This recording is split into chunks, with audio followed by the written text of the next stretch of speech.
और इस वक्त की सबसे बड़ी खबर आपको बता दें, गुरुग्राम से एक बड़ी गिरफ्तारी हुई है। वही लड़के जिसने रसूल अल्लाह की शान में गुस्ताखी की थी, अब कानून की गिरफ्त में है। अब से कुछ देर पहले ही उसे अरेस्ट किया गया है। जी हां, हम बात कर रहे हैं शर्मिष्ठा पनौली की, जिसने इंस्टाग्राम पर एक विवादित वीडियो पोस्ट किया था और करोड़ों मुसलमानों की धार्मिक भावनाओं को ठेस पहुंचाया था, आहत किया था। उसी मामले में कोलकाता पुलिस ने बड़ी कार्रवाई करते हुए गुरुग्राम से उसे अरेस्ट कर लिया है। पुलिस की ओर से मिली आधिकारिक जानकारी के अनुसार शर्मिष्ठा को हरियाणा और दिल्ली बॉर्डर के पास से अरेस्ट किया गया है। अब से कुछ देर पहले ही उसकी गिरफ्तारी हुई है। उसके खिलाफ बीएनएस की धारा 196, 1A, 299, 352 और 353(1)C के तहत केस दर्ज किया गया है। बताया जा रहा है कि उसके खिलाफ 15 मई को गार्डन रिच थाने में शिकायत दर्ज करवाई गई थी। पुलिस ने उसे कानूनी नोटिस भेजने की भी कोशिश की, लेकिन वह अपने पूरे परिवार के साथ फरार हो गई थी। इसके बाद कोर्ट से गिरफ्तारी वारंट जारी हुआ और पुलिस ने लगातार उसकी तलाश शुरू की और आज जाके आखिरकार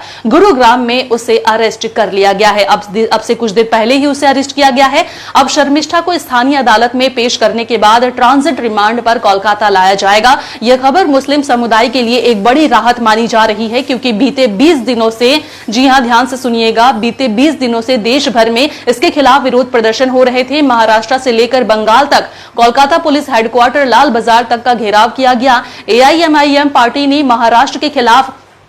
महाराष्ट्र में भी इसके खिलाफ आवाज उठाई और कोलकाता के कई थानों में शर्मिष्ठा के खिलाफ शिकायतें दर्ज करवाई गई। यह लड़की ईएम बाईपास के पास एक पॉश बिल्डिंग में रहती है, जो आनंदपुर थाना क्षेत्र में आता है, और वहां भी लोगों ने शिकायत दर्ज करवाई थी इसके खिलाफ। पुलिस ने बढ़ती नाराजगी और तनाव को देखते हुए मामला को गंभीरता से लिया है और आज देश भर के मुसलमानों को राहत पहुंची है। उन्होंने राहत की सांस ली है। आपको बता दें, शर्मिष्ठा पनौली ने इंस्टाग्राम पर 50,000 से ज्यादा उसके फॉलोअर्स हैं। भारत पाकिस्तान विवाद के दौरान उसने एक विवादित वीडियो शेयर किया था, जिसमें उसने पैगंबर मोहम्मद साहब के बारे में आपत्तिजनक और अभद्र भाषा का इस्तेमाल किया था। फिलहाल राहत की बात यह है कि उसे अरेस्ट कर लिया गया है। उसकी यह हरकत सिर्फ अभिव्यक्ति की आजादी नहीं, बल्कि साफ तौर पर नफरत फैलाने और धर्म विशेष की भावनाओं को चोट पहुंचाने की कोशिश थी। अब देखना यह होगा कि कोर्ट में उसे क्या सजा मिलती है और पुलिस उससे पूछताछ करने के बाद